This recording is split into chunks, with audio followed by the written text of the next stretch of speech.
Hi, my name is Caleb Igerman, and I'll be telling a biographical story about a writer named Louisa May Alcott. Louisa returned home after a day doing one of the many jobs she had acquired to help provide for her and her sisters. She smiled at the sight of her youngest sister Elizabeth playing the piano, her middle sister Amy painting a new picture, and her eldest sister Anna sat over there by the fireplace sewing a new gown. See, they had just moved to Boston and money was tight. Whether it was teaching, acting as a seamstress, acting as a governess, Louisa did whatever she could to help provide for her and her sisters. All of these things were just a means to an end, though, as her true passion was in writing. See, her and her family were forced to move around a lot due to financial troubles, and writing was her one escape from all of this. As a young adult, Louisa moved away from her family home and took a job from a wealthy man named James Richardson. She was to move to his estate and act as a caretaker and aide for his elder sister. Richardson's estate was said to be littered with art and literature, and that probably played a large part in Louisa's eagerness to accept this new job.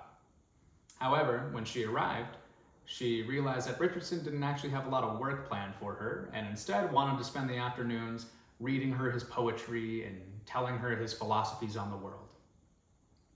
Now, Louisa was very intelligent, fiercely independent, and did not appreciate nor want a man to try and explain the philosophies and the workings of the world to her.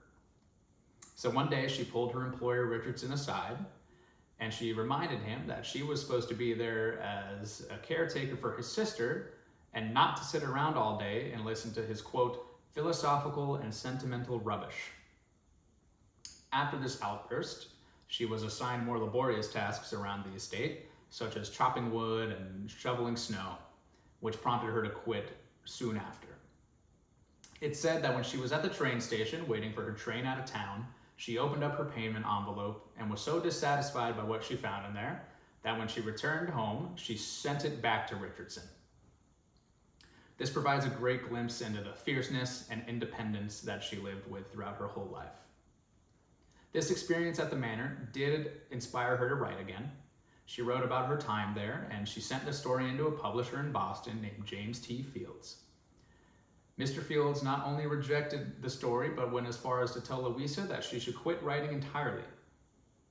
She did not quit, however, perhaps a bit discouraged by the words of James T. Fields, she did shift from writing stories about experiences and reality and switched to writing stories about fairies and tales. These stories did allow her to get her first published story, and this made her very happy. However, she was quoted saying that one day she hoped to shift back away from the land of fairies and tales and into the land of reality and men. However, these stories were selling, and that allowed her to send money back home, and so she kept at it for a while. In 1856, Louisa returned home for a visit, and she found that her youngest sister Elizabeth had become ill with scarlet fever. This prompted her to move home immediately, and she started to take care of Elizabeth and help her in any way she could. She didn't do much writing, as she didn't have much free time. Over the next year or so, Louisa and her family did anything they could to try and help boost Elizabeth's health. Louisa and her eldest sister Anna even joined an amateur drama company in hopes that they could get funny and uplifting stories to bring home to Elizabeth and help boost her morale. Despite everyone's best efforts, however, in 1858, Louisa's youngest sister Elizabeth passed away when she was 23 years old. Just a few weeks after this, Louisa's eldest sister Anna got engaged to a man she met in the drama company. To Louisa, these two events signified the ending of their sisterhood. This sisterhood that had kept her going through so many tough times and was the motivation for her to keep writing and keep living and keep working. This depressed Louisa severely. So much so that she contemplated suicide by drowning.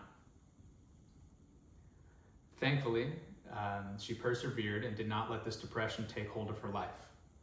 She's quoted saying that instead of letting this depression end her life, she instead would take fate by the throat and wring it. After this declaration, she went on to do many great things, like join the Union Army in the Civil War and become a nurse and help sanitation. And through all of these things and these trials and tribulations, she never lost her love for writing. And in 1868, her desire to shift back into writing and tales of reality and men that would be well received came true as she wrote a story about the trials and tribulations that her and her sisters faced throughout their whole lives called Little Women. It was her stubbornness not to accept the words of publishers telling her to quit. It was her tenacity to keep giving everything she had in life, no matter how hard things got, that led to her sharing this remarkable story that so many have come to know and love.